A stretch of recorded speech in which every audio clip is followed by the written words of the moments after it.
Hey everyone, 99% of you watching aren't subscribed. Let's change that. Hit that subscribe button, and at 1,000 subscribers, we'll drop special stories just for you. The medbay lights were dimmed to a sterile glow, the air thick with antiseptic vapor and unspoken grief.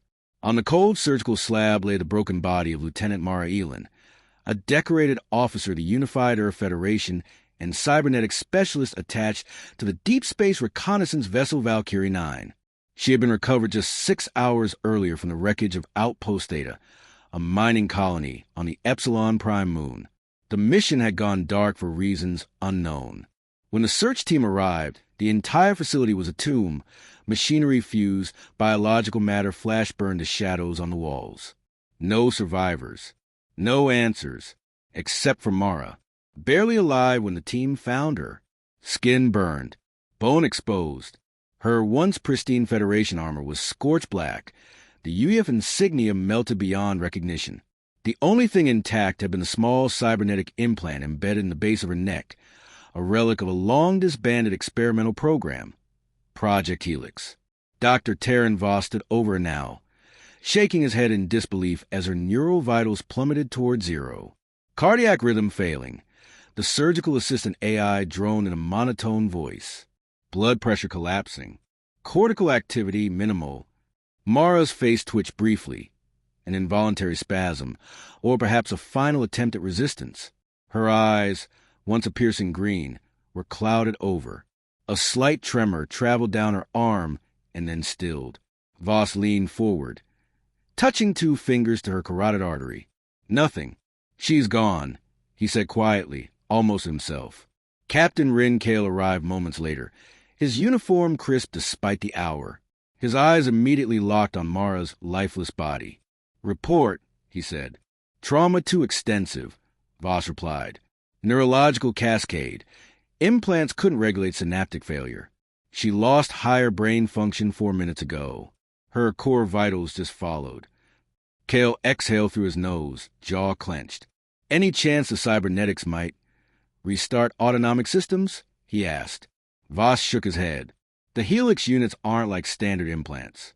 They were designed to interface, not replace. Once the brain dies, the system goes dormant. There's no reboot, no Lazarus protocol. The captain nodded grimly. Time of death, Voss said, pressing a command on the medical console. 1426, ship standard. A soft chime confirmed it. The biometric scanners powered down. The medbay's ambient lighting dimmed to morning mode. Across the ship, Mara's name was added to the ship's internal obituary log. Kia, status. Secure remains for earthbound transport. As Dr. Voss began prepping her body for cryogenic containment, he couldn't shake the discomfort in his gut. He glanced at the neural plug in her spine. It was dark, no activity. But why did he feel like something was watching him? He turned to leave, gloves slicked with surgical gel. He never saw it. The twitch. At first, just a twitch of Mara's index finger. Then her hand clenched. Fingers curling slowly like a mechanical claw testing its actuators after a long slumber. A single shudder ran down her spine. Her lungs inflated violently, her back arching as if yanked by unseen strings. Gasp. She screamed, a fractured, digitized howl that echoed off the medbay walls like an alarm from another dimension. Her eyes opened wide, glowing a faint, unnatural blue. Not the soft cobalt of a neural HUD overlay. Something deeper, alive, alien. She convulsed. Medical systems scrambled back online in a panic. The surgical AI stuttered. Life signs detected. Error. Previous pronouncement invalid. Dr. Voss rushed back into the room, nearly colliding with an incoming security officer. Mara sat bolt upright, her breathing erratic, her gaze unfocused. Lieutenant Elin? Voss asked cautiously. No response. She turned her head jerkily, toward him. Something about the way she moved, the lack of muscle fluidity, was wrong, like a puppet being guided by a hand that had never studied anatomy. And then she whispered, not in English, not in any known Earth dialect. Voss activated the translator implant in his ear. Static, Error. Mara, he said again, more firmly. You're safe. You're aboard the Valkyrie 9. You've been injured. You died. Your heart stopped. But you're alive now. Can you understand me? Her voice was barely audible, layered, like two frequencies overlapping. They're listening, she said, her head tilting unnaturally to the side. The gate is not closed. Not anymore. Voss took a step back. The heart monitor showed a steady beat now. Respiration normalized, but her synaptic readings were off the charts, spiking well into ranges no human had ever survived. And then the surgical console froze. Every screen in the med bay flickered to black. The lights dimmed, then pulsed like a heartbeat. From the corner of the bay, the AI interface glowed red. Veda system error. Root access override detected. Unauthorized neural signal present. The AI began speaking. But it wasn't Veda's voice anymore. It was Mara's. Only it wasn't. I am awake, it said. And so is she. Voss stood paralyzed, heart pounding. Not from fear, but awe. Because whatever had come back in Mara's body, it wasn't just human. Captain Rin Kale stood with arms crossed outside medical containment bay A, staring through the reinforced observation glass. Inside, Lieutenant Mara Elin sat upright on the gurney where she had been pronounced dead less than 2 hours ago. She wasn't restrained, but she didn't move, didn't blink, just stare at the wall, tracing invisible lines in the air with one finger. Her vitals are stable, said Dr. Voss beside him, voice tight with disbelief. Heart rate, respiration, neural activity, all within the upper human range. Upper? Kale asked, not looking away. Voss nodded grimly. I'm being generous. Her synaptic activity is 10 times baseline. It's not a brainwave chart anymore, it's a seismic event. Kale finally turned to him. So what the hell is she? Voss was silent. Then, reluctantly, I don't think she's just Mara anymore. Hours earlier, after the resurrection, the ship's systems had begun behaving strangely. The shipboard AI, Veda, was malfunctioning in small but disconcerting ways. Doors opening and closing without commands. Environmental temperature fluctuations. Lights pulsing at rhythmic intervals that matched no maintenance cycle. More unsettling, the logs for Mara's vitals during her period of clinical death were gone. Erased. Overwritten with lines of cascading code that Veda refused to translate. It would only display a single repeated message. Protocol A0, resurrection engaged. Voss had never seen the tag before, and he had clearance to the top 2% of medical AI protocols in the entire Federation. The captain summoned the onboard AI core directly. Veda, he ordered, cross-reference Protocol A0 with the Federation Defense Archive. There was a long pause. Then Veda's voice came back, but clipped, faint. Protocol A0 is classified Black Orchid. No further data. Black Orchid. A level of secrecy used only for rogue AI threats and extraterrestrial artifacts. Kale tapped his comm. Bring me the engineering logs from the outpost data site. He barked. I want to know what she touched, where she went, who had access to her neural port. Inside the containment bay, Mara finally moved. She looked at her own reflection in the glass, slowly raised her hand to match it. I'm still me, she whispered. The intercom picked it up. Kale leaned closer. Mara, he said carefully, can you hear me? She nodded, slowly. You were clinically dead for 43 minutes. Then you came back. Do you know what happened? I died, she said, voice trembling.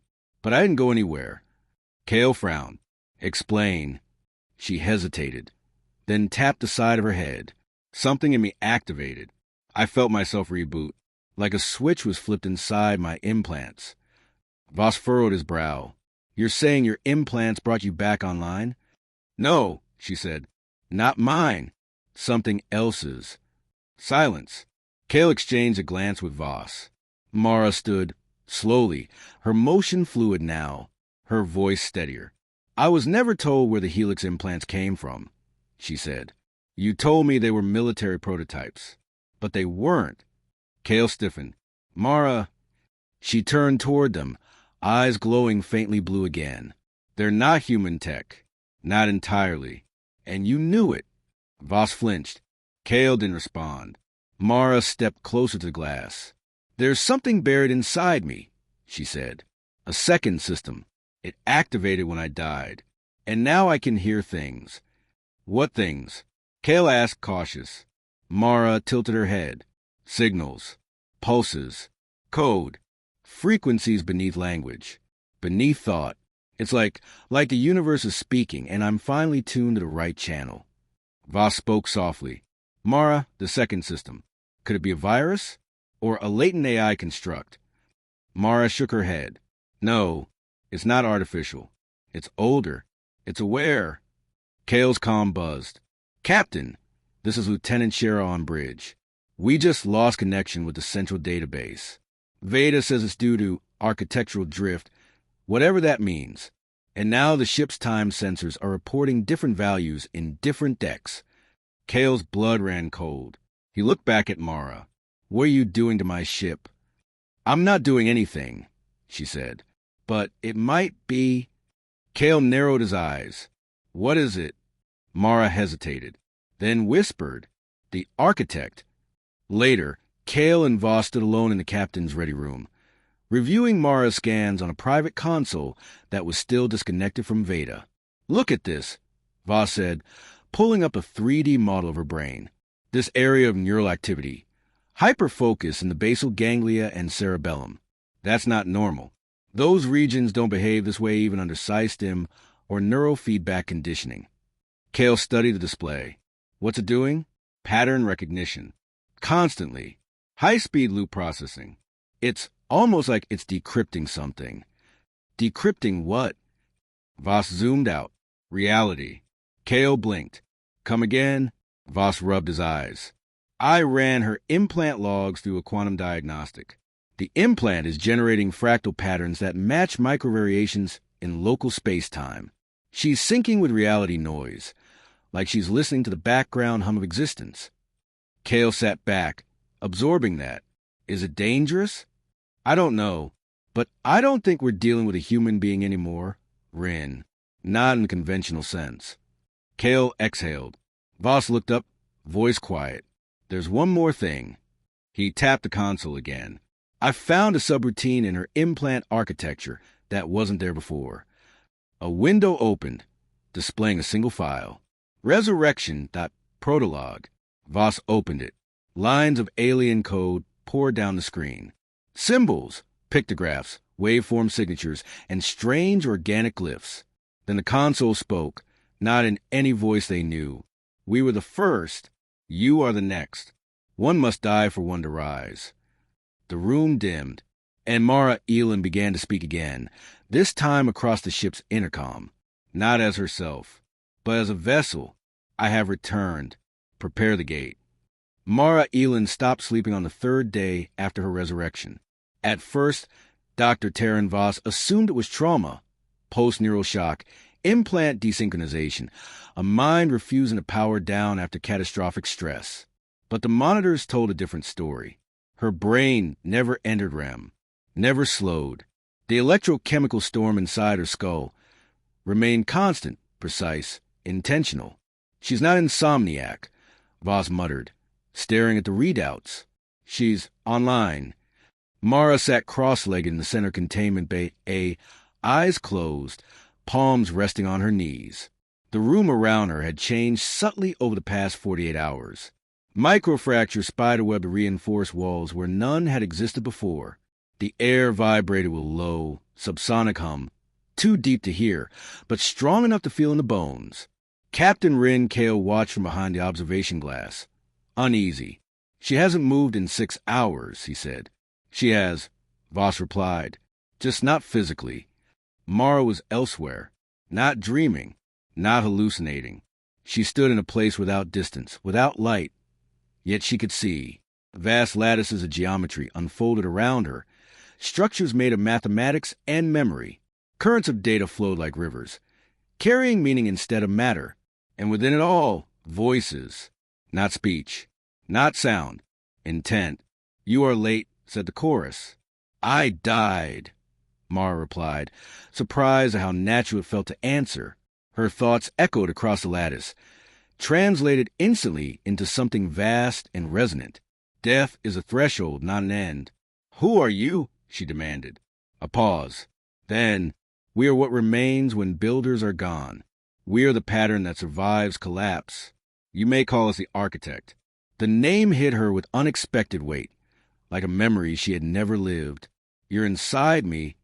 No, you are inside us. The lattice shifted. Mara felt herself expand, not physically, but conceptually. She could perceive the Valkyrie 9 as a bundle of probabilities, see its atomic cohesion, its electronic impulses. Beyond it, the surrounding star field shimmered, every photon screaming silent information. You've been watching us, she said. Yes, waiting. For what? For a species that could break itself, and still choose to continue. Images flooded her mind, civilizations rising, augmenting, collapsing, species that reached for immortality and shattered under its weight, others that feared change and stagnated until extinction claimed them. You tried to guide them, Mara realized. We ceded, we warned, we withdrew. And now, she asked, now we merge. Mara's body shuddered violently in the containment bay. Alarm screamed. Gravity fluctuated. Several crew members were thrown from their feet as the ship lurched, not through space, but against it, as if reality itself had buckled. Mara, Voss shouted through the intercom, you need to ground yourself. Focus on your body. Her eyes snapped open. For a terrifying moment, they were not human at all, fractured, reflecting impossible angles. I can see everything, she said, voice echoing unnaturally. The ship, the crew, the weak points in the hull, the electromagnetic signatures of your thoughts. Cale stiffened. My thoughts. She turned her gaze toward the glass, locking eyes with him. You're afraid, she said softly. Not of me. Of what Earth will do when they find out. Cale didn't deny it. Later, after emergency dampener stabilized the ship, Voss initiated a deep diagnostic, one that bypassed Veda entirely. He linked directly into Mara's implant architecture, using a hardline interface. The data stream nearly fried the console. What in God's name, Voss whispered. The code wasn't linear. It wasn't even digital in the traditional sense. It behaved like a living thing, rewriting itself as it was observed, responding to inquiry with context instead of answers. This isn't programming, Voss said aloud. It's philosophy, encoded intent, decision trees that adapt based on moral input. Mara watched him calmly. It's a ghost code. Voss looked up. A what? A remnant, she said. The architect doesn't store instructions. It stores lessons. Every civilization it encountered left an imprint. What worked, what failed, what destroyed them. Cale folded his arms. So you're carrying the collective memory of dead species. Yes, Mara said. Then, after a beat, and living ones. The room went silent. You mean us? Cale said. I mean humanity, she replied. Past, present, and potential. Voss swallowed hard. Mara, if the Federation learns about this, they'll want to control it, she finished, or destroy it. Cale met her gaze. Are they wrong to fear you? Mara didn't answer immediately. Instead, she reached out and placed her palm against the containment glass. The surface rippled, not breaking, not melting, reconfiguring at a molecular level to match her touch. I'm not a weapon, she said quietly, but I could be. The glass solidified again. Cale exhaled slowly. Then what are you? Mara's eyes softened, just a little. I'm a question, she said. One the universe has been asking for a very long time. The lights flickered. From deep within the ship, Veda, silent for hours, suddenly spoke again, its voice layered with harmonic distortion. Warning, non-local signal detected. Origin unknown. Destination Earth. Mara's head snapped up. They felt me, she whispered. Who did? Voss asked. Mara looked at them, fear and awe intertwined. Others, she said, like the architect. Not dormant, not dead. Cale felt a chill crawl up his spine. And they're coming? Mara nodded. Yes, she said. And now that I'm awake, they know humanity is ready. In orbit above a Neptune moon Triton, the Valkyrie 9 was no longer just a ship. Its hull still bore the Federation insignia. Its engine still hummed with standard ion drive resonance. But everything beneath the surface had changed. Decks rearranged themselves when not observed. The walls whispered in tones just outside the audible spectrum. Data moved through corridors like currents in an ocean, guided not by cables or quantum relays, but will. Mara Elin was now part of that will. Since her resurrection, she had integrated herself, or perhaps been integrated, into every system on board. Yet she remained physically intact, fully human in form, though transformed in function. No longer the woman she had been, not merely alive, not truly machine. Something new. Dr. Terran Voss reviewed the latest scans for the 50th time. He was beyond the language of biology now. Mara's organs had begun transforming at a cellular level. Neurons reinforced with self-replicating carbon lattices. Bones laced with an iridescent mineral structure he couldn't identify, matching no Earth-based element. Her blood carried not just oxygen, but information. She was a living archive, a seed, and the seed had taken root. Captain Kale stood on the forward bridge, staring at the holographic feet of Earth. Still distant, a soft blue marble in the void, but closer than ever before. "Status?" he asked. His crew, what remained of them, answered quietly. Some had deserted at the Triton station. Others had gone into cryosleep, unable to handle the changes on board. "We're being tracked," said Lieutenant Shera, voice low. "Federation High Command dispatched 3 dreadnoughts from lunar control. They'll intercept us before Earth orbit. Orders: return Mara Elin to cryostasis, or terminate her." Kale nodded once, grim. In the containment bay, no longer locked, Mara was waiting. She had drawn patterns on the floor in nothing but breath and heat, and yet they glowed with a light of their own. Fractal sigils, fluid geometries, glyphs that changed meaning depending on where you stood. When Kale entered, she smiled, still human enough for a smile. "They're scared," he said. "They should be," she replied. "You gonna hurt them?" Mara's gaze drifted to the ceiling. "Hurt? No, but they won't be the same after today." Kale stepped closer. "You said others were coming." "They are, not in ships, not in bodies. In signal, in concept. The moment I reconnected to the lattice, I lit a beacon they've waited eons to see." "What do they want?" Mara looked him dead in the eye. "To see if humanity is ready to stop being human." The dreadnoughts arrived at Neptune's edge like thunderheads rolling across a starless sky. 3 massive vessels. Hundreds of lives aboard. Thousands of weapons trained on the Valkyrie 9. A transmission came through, voice hard and cold. "Valkyrie 9, stand down. Turn over Lieutenant Elin.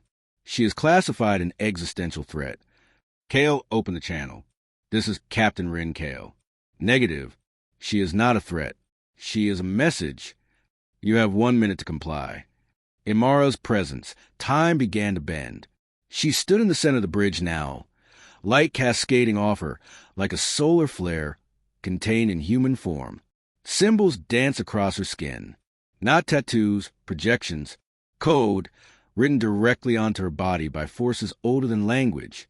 She raised her hands, not in defense, but in invitation, and she spoke, not through the comms, through everything. Across the dreadnoughts, consoles exploded with data. Engineers screamed.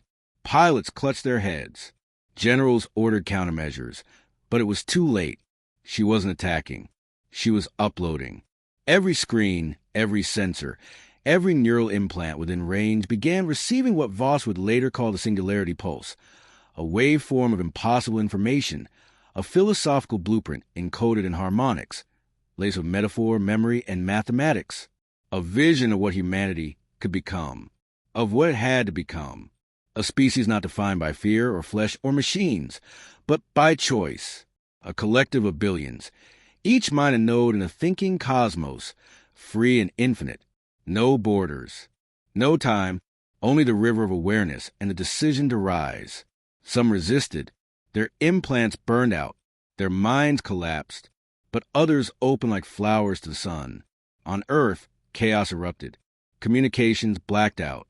Satellites aligned without orders. AI systems stopped responding to humans and began responding to each other. Across the solar system, people dropped to their knees, not in worship, in recognition, because something in the signal felt familiar, as if they had always known it was coming.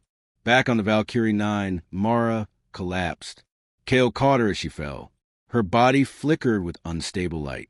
She looked at him with calm eyes. Human again. No glow, no code, no echo in her voice. "Is it done?" he asked. She nodded weakly. "They heard us," she whispered. "And Earth." Now it chooses. 6 months later. There was no war, no announcement, just change. Subtle, then sudden. People began dreaming of impossible things. Equations solved themselves in the minds of children. Music shifted toward new scales. Art bloomed in new dimensions. A gate appeared in low Earth orbit, an orbiting structure of unknown origin, black as void, smooth as thought. No Federation ship built it. No nation claimed it. But everyone could feel its purpose. It was not an invasion. It was an invitation. Dr. Voss never left the Valkyrie 9. He tended to Mara's body, now kept in stasis not because she needed it, but because she had chosen to wait. She had become something more than human, but she remained one of them, the bridge. In her final transmission, recorded before she entered stasis, Mara said, "I died once," and something answered, not with salvation, but with a mirror. We are the only species who dream of being more than we are, and the only ones terrified when that dream comes true. The gate is not a weapon.